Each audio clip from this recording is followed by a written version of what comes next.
तो गुरुजी मैं मतलब जो संकल्प लिया है जो हनुमान चालीसा का 121 चालीसा का पाठ का, तो क्या करना चाहिए उसके लिए? मैंने एक संकल्प और लिया है कि जब मेरी माँ भगवान को चली जाएंगी तब मैं और मेरी बहन ने तो ब्रह्मचारी का पालन कर लिया। जी जी। मैं सारा सब कुछ बेच कर आपके शरण में आना चाहता हूँ। श्री जी ठाकुर जी आप पर बहुत कृपालु हैं।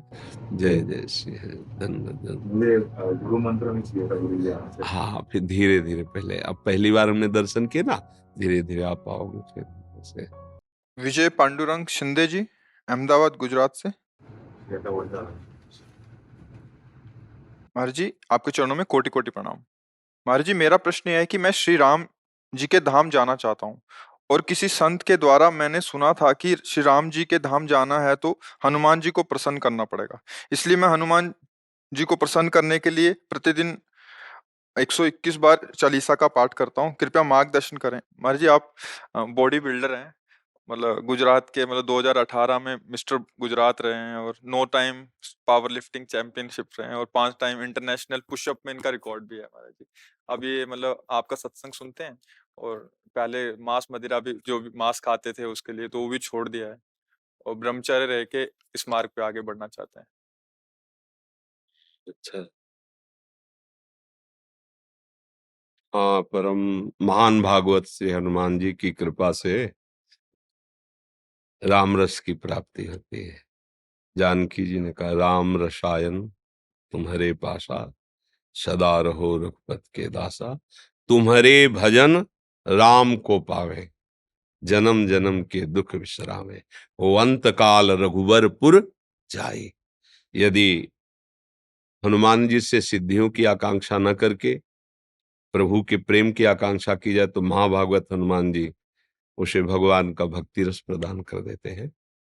भावपूर्वक दैन्य भाव रख करके जहां तक हो सके मन वचन कर्म से भगवत आराधना में तत्पर रहो, तो जो जिसका चिंतन करता है वो वहीं पहुंच जाता है। चिंतन का बहुत बड़ा प्रभाव होता है। बाहरी क्रियाएं अलग बात है, आंतरिक चिंतन। जैसे एक भृंगी नाम का कीड़ा होता है, वो मिट्टी का घरौंदा बनाकर दूसरी जाति के कीड़े को लाके उसमें पैक करता है और बार बार डंक मार करके भन, तो उसको भयवश अपना चिंतन कराता है। वो बिना किसी शरीर को छोड़े वो भृंगी रूप धारण कर लेता है। जो भृंगी की उत्पत्ति होती है वो ऐसे अन्य कीड़ों से। जब भृंगी नाम का कीड़ा भयवश चिंतन कराकर उसे भृंगी बना सकता है, जबकि वो भृंगी नहीं है। तो हम तो प्रभु के हैं, सच्चिदानंद भगवान के अंश है। मुझे भगवत प्राप्ति के लिए कौन सी बाधा है? जो जो बाधा है वो समझ लो। शरीर को मैं मानकर भोगों में सुख बुद्धि और शरीर संबंधियों में ममता बुद्धि, यही एक बाधा है। अगर इस बाधा को त्याग कर निरंतर नाम जप करो और भगवान से मांगो कि इसका फल मुझे मिले, कि आपके चरणों में प्रेम हो, तो बस प्रेम धाम में पहुंचा देगा। तो गुरु जी मैं मतलब जो संकल्प लिया है जो हनुमान चालीसा का 121 चालीसा का पाठ का, तो क्या करना चाहिए उसके लिए? जब तक श्वास रहे अवश्य करो, क्योंकि इतने दिन करूंगा संकल्प, ये तो मेरी समझ में बात नहीं आती, क्योंकि मुझे भरोसा ही नहीं कि शाम तक जीऊं कि ना जीऊं। प्रभु चाहे 10 वर्ष रखें या 10 सेकंड रखें, पर जितनी श्वासें हमारे पास है वो हम प्रभु में लगा देंगे, चाहे वो पाठ करते हुए, चाहे नाम जप करते हुए, या सेवा करते हुए, या आंतरिक चिंतन करते हुए। ये बात हमारी समझ में आई है। हम 10 दिन संकल्प करें तो 10 सेकंड का भरोसा नहीं, हम 10 दिन का वादा कैसे कर लें? तो जब तक जिएंगे, जब तक श्वास है, हम ऐसा प्रभु की प्रसन्नता के लिए करेंगे, ऐसा भाव करना चाहिए। जो हनुमान चालीसा का जो पाठ कर रहा हूँ मैं प्रतिदिन 121 का, तो ये सही कर रहा हूँ मैं? बहुत कृपा है, बहुत कृपा है आपको। अभी 1 साल से चल रहा है, आगे का पता नहीं मुझे। हाँ, बस किसी से बताइए, किसी से बताइएगा नहीं। यहाँ कह दिया बहुत है, अब मत कहना, क्योंकि अगर किसी से कहोगे तो हम पुष्ट होगा और जिस काम के लिए कर रहे हो उस काम में बाधा आ जाएगी। जो अनुष्ठान किया जाता है, जो भजन किया जाता है, वो गुप्त रखा जाता है। अगर उसे प्रकाशित कर दिया जाए तो ठीक नहीं रहता है, कई बाधाएं उपस्थित हो जाती है। नहीं मतलब मैं क्या, कभी भी मैं ट्रेनिंग में जाता हूँ तो मेरे पास जितना भी समय होता है तो मैं हनुमान चालीसा का पाठ शुरू कर देता हूँ, तो पूरा दिन मेरा चालीसा चलते रहता है। तो लोग पूछते रहते हैं क्या करते रहते हो, तो मेरा पाठ चल रहा है मेरा। अच्छा, मतलब आप जोर जोर से पाठ करते हैं ऐसे? नहीं, जैसे जैसे मैं पोट हिलते रहते तो हैं। बस फिर क्या है, मैं गाना गा रहा हूँ, जरूरी बताना, जरूरी बता ये हर समय हनुमान चालीसा का पाठ कर, क्या कर रहे थे, कुछ गुनगुना रहा था, मन आया मौज आया गुनगुना, क्या गुनगुना, क्यों बताएं। इस बात को आंतरिक समझ लो, अहंकार अंदर से पुष्ट होने के लिए हर बात को अपने में साबित करना चाहता है। मैं 20 साल से फलाहारी हूं, मैं दूध पीता हूं, मैं मौन हूं, मैं ये मैं वो, अंदर से वो, और वही भगवत प्राप्ति में बाधक बन जाता है। हनुमान जी की कृपा से आप 100 बार जो 24 या 21 जो बोल रहे हैं, वो जो पाठ कर पा रहे हैं वो आप नहीं कर पा रहे हैं, आपसे हनुमान जी करा रहे हैं। जब वो करा रहे तो आप जानो, हनुमान जी जाने, उसको बीच में बिल्कुल पैक कर दो, कोई जान ना पावे। पवित्र अवस्था में वो भाव से अंदर ही अंदर गुनगुना रहे हैं, जप रहे हैं और मांग रहे हैं कि सिया राम जी के चरणों में प्रेम हो। महाभागवत परम कृपाल हनुमान जी अवश्य प्रेम प्रदान करते हैं। गुरु जी, जब भी मतलब बाहर कहीं भी निकलता हो, क्योंकि मैं तैयारी अंतिम यात्रा की कर रहा हूँ, मैं और मेरा परिवार, मेरी माँ है, मेरी बहन है, तो हम लोगों ने सारा जो है, ये जो जितने भी आंखों से हमको पता चल गया, जितनी भी आंखों से देखते हो सारा नकली है, कभी भी नष्ट हो जाएगा। हाँ बिल्कुल ये ठीक है, शरीर से तुम भगवान को पा सकते हो और किसी योनि से नहीं पा सकते हो। बिल्कुल बिल्कुल। तो ये बात हमको पता चल गई, इसलिए हम तैयारी कर रहे हैं अंतिम यात्रा की। लेकिन लोग बोलते हैं आप इतनी पूजा पाठ क्यों करते हो? लोगों की नहीं, उनकी तो तैयारी, संसार बड़े भाग्यशाली हो जो आपके अंदर ये बात आ रही है, बहुत भाग्यशाली हो, चुपचाप, इसीलिए कह रहे हैं, लोगों के लिए अपने भाव को सिर्फ असंग, या तो महापुरुषों से संभाषण, आंतरिक भक्ति वाला, व्यवहार की बात व्यवहार से करो, संसारिक आदमियों से संसारिक बात कर ली, लेकिन अध्यात्म की बात उसे छुपा के रखना है। आप इतनी भक्ति पूजा क्यों करते हो, आप क्या, जब आप दिखाओगे तब होगा ना, जब हम किसी को दिखा ही नहीं रहे तो हमें कहने की क्या जरूरत।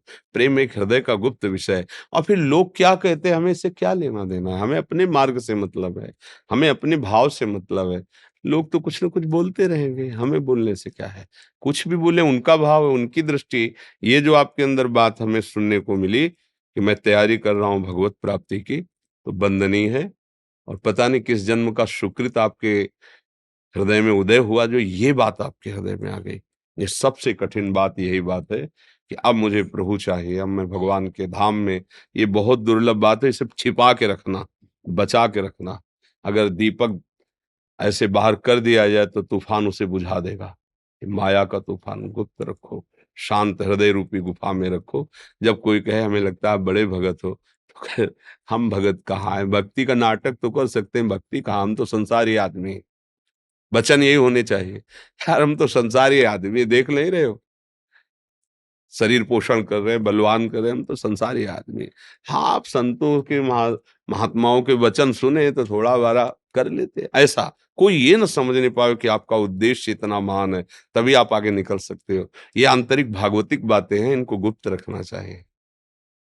ठीक है, बहुत अच्छा लगा। तो अब संसार क्षेत्र में उन्नति प्राप्त करते हुए मैंने एक संकल्प और भी लिया है कि जब मेरी माँ भगवान को चले जाएंगी, तब मैं और मेरी बहन हमने तो ब्रह्मचारी का पालन कर लिया, जी और सारा सब कुछ बेच कर आपके शरण में आना चाहता हूँ। नहीं नहीं, वो तो जाना आपको क्योंकि मुझे वो सब नकली, वो मुझे जमता ही नहीं है वहाँ पे। और मुझे इस बात का आश्चर्य हुआ कि आप संसार में रहते हुए इतना सुंदर निर्णय, ये तो बिना भगवान की कृपा के हो ही नहीं सकता है। मतलब शरीराभिमान, पद आदि मिलना, सम्मान मिलना, इसमें तो लोग फंस जाते हैं, पर आपका भाव मतलब भगवान की बहुत कृपा है। सावधान रहो और निकल जाओ, ये संसार चक्र से निकलने का अवसर आ गया। तो 10 से 50 बार मम्मी को बोला कि मुझे गुरु जी के पास जाना है, बस आप चले जाओगे भगवान के पास, मैं दूसरे दिन ही घर भी सब बेचकर गुरु जी के साथ में रहूंगा मैं। एक खूब भजन करो, जीवन का लाभ और है। आपके लिए गुरु जी में तोहफा लेके आया, और ये ऐसा तोहफा है कि मुझे आप बहुत पसंद, बहुत बहुत अच्छा लगेगा। दिखाओ, आपको लिए आपके हाथ पे।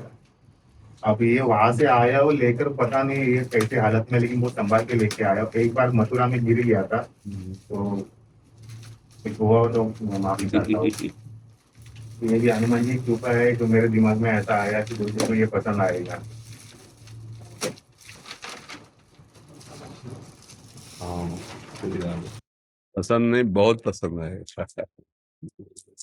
बहुत सुंदर। मैंने घर में एक ये फ्रेम और आपकी वो आशीर्वाद वाली दोनों फ्रेम लगाई हुई है, और ये दिमाग में मेरे हनुमान जी की वजह से ये आया कि गुरु जी को राधा नाम पसंद है और उनको यही देना है। यही हमारी सबसे प्रिय वस्तु है। महाराज जी आपको बॉडी बिल्डर पसंद है ना? नहीं, इनका दोनों बात हमें पसंद है। एक तो संयम पूर्वक जीना और भगवत प्राप्ति की चाह होना। हम उस समय से बात तो सबसे कर रहे हैं, लेकिन इनके भाग्य की सराहना करें कि ये चाह हो जाना कि संसार सब झूठा है, मुझे भगवान चाहिए, मुझे भगवान। नहीं तो लोगों को होता है मैं और संसार में उन्नति करूं और यश कीर्ति हो, पर भगवान की प्राप्ति की चाह, ये तो अलौकिक कृपा भगवान की है। हाँ, जरूर श्री जी ठाकुर जी आप पर बहुत कृपालु हैं। जय जय श्री हरि, धन्य। ये गुरु मंत्र में चाहिए था गुरु जी आपसे। हाँ, फिर धीरे धीरे, पहले अब पहली बार हमने दर्शन किए ना, धीरे धीरे आप पाओगे फिर से। और हमें बहुत अच्छा लगा, मतलब जैसे अच्छा लगना होता है ना, क्योंकि हमारा जो उद्देश्य है वो आपके ऊपर रंग ला रहा है ना, इसलिए मुझे अच्छा लग रहा है कि हमारे सत्संग का सार यही है कि भगवत प्रेम, भगवत प्राप्ति की चाह हो जाए।